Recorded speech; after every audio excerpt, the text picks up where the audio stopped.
बिस्मिल्लाहिर्रहमानिर्रहीम। तमाम दोस्तों को वेलकम करते हैं अपने चैनल के ऊपर। और आज हमारी डिस्कशन का जो मौजू है वो बजट की एक और बड़ी इंटरेस्टिंग अमेंडमेंट है। और ये जो अमेंडमेंट है ये जितने भी ख़ासकर रेजिडेंशियल प्रॉपर्टी है उस हवाले से जो लोग बेचना चाहते हैं उस पे इन्होंने अभी जो 236C का टैक्स होता है उसकी जो छूट है उसका एक अंदिया दिया है। अब सबसे पहले हम डिस्कस कर लेते हैं कि ये किन लोगों के ऊपर अप्लाई होता है। तो यहाँ पे अगर आप डेफिनेशन देखें तो यहाँ पे पर्सन का लफ्ज़ जो है वो बड़ा मानी खेज़ है, क्योंकि पर्सन की जो डेफिनेशन है आप सेक्शन 80 जो है इनकम टैक्स लॉ का उसका देखते हैं तो उसमें पर्सन की डेफिनेशन के अंदर एक तो जो इनफरादी टैक्स पेयर है, इंडिविजुअल टैक्स पेयर है, वो भी कवर होता है, कंपनीज भी कवर हो जाती हैं, और उसके बाद एसोसिएशन ऑफ पर्सन भी कवर है, फेडरल गवर्नमेंट के तमाम इदारे भी, और जो प्रोविंशियल गवर्नमेंट है उसके भी तमाम इदारे पर्सन की डेफिनेशन के अंदर कवर होते हैं। तो ये जो कानून अभी मैं आपको एक्सप्लेन करूँगा ये तमाम पर्सनस के लिए है। मतलब कंपनी भी अगर अपनी कोई ज़ाती प्रॉपर्टी बेच रही है, कोई ट्रस्ट बेच रहा है, कोई फेडरल गवर्नमेंट या प्रोविंशियल गवर्नमेंट का इदारा बेच रहा है, या कोई इंडिविजुअल या इनफरादी टैक्स पेयर भी बेच रहा है, तो ये कानून उसके ऊपर भी लागू होगा। अब इसकी जो अगर मैं शराइत की बात करूँ तो इसमें उन्होंने ये कहा है कि इसके लिए जो शराइत हैं वो 15 साल की हैं। अगर वो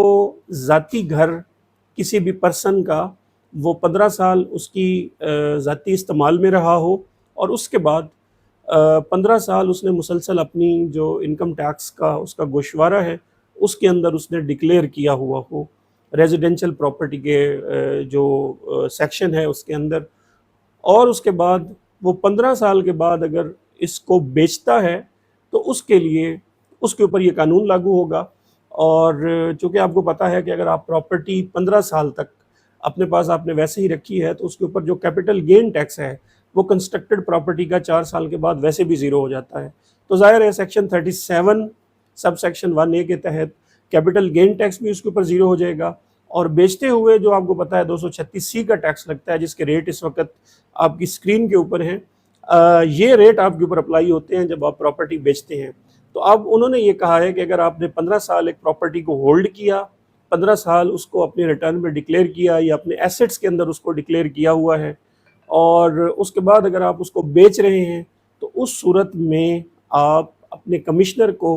जो है वो 236C की एग्जम्पशन के लिए अप्लाई करेंगे। इसका आपको पता है कि आप ऑनलाइन जाएंगे आयरिस के ऊपर और वहाँ पे section 159 read with section 236C उसके तहत जो है वो आप अप्लाई करेंगे। और अप्लाई करने के बाद ये जितने भी आपके सपोर्टिंग डॉक्यूमेंट्स हैं, ये आर्गूमेंट्स हैं, ये साथ अटैच करेंगे, एप्लीकेशन लिखेंगे, और उसके बाद आप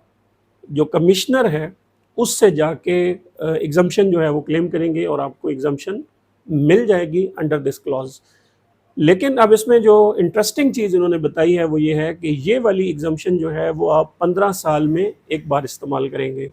यानी कि एक घर के ऊपर 15 साल में अगर वो रिहायशी और रेजिडेंशियल घर है और आपकी ज़ाती रिहाइश के तौर पे इस्तेमाल होता रहा और 15 साल ही आपने उसको वेल्थ स्टेटमेंट के अंदर डिक्लेयर भी किया हुआ है पिछले 15 सालों में, तो अगर आप 2025 में बेचेंगे तो अगर आपने 2008-9 में कोई घर लिया था तो 2025 में उसके 15 साल पूरे हो चुके हैं। अगर एक दफ़ा आप ये एग्जम्पशन ले लेते हैं तो फिर अगले 15 साल आप ये एग्जम्पशन क्लेम नहीं कर सकते। फिर आप 2035 के बाद किसी दूसरे घर के लिए अगर आपने कोई एग्जम्पशन लेनी है किसी ज़ाती घर के ऊपर तो वो ले सकते हैं। आल दो बड़ा माइनर सा ये इट सीम्स कि ये आपको एग्जम्पशन लग रही है, बट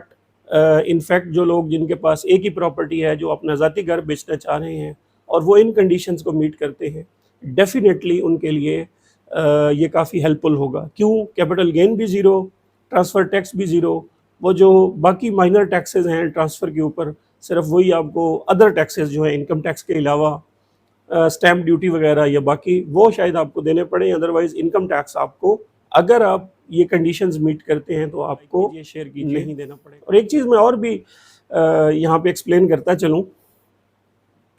कि वो लोग अब यहाँ पे नीचे कमेंट्स में सवाल करेंगे कि अगर घर जो है जी वो ट्रांसफ़र हुआ है, इनहेरिटेड है, तो उस सूरत में भी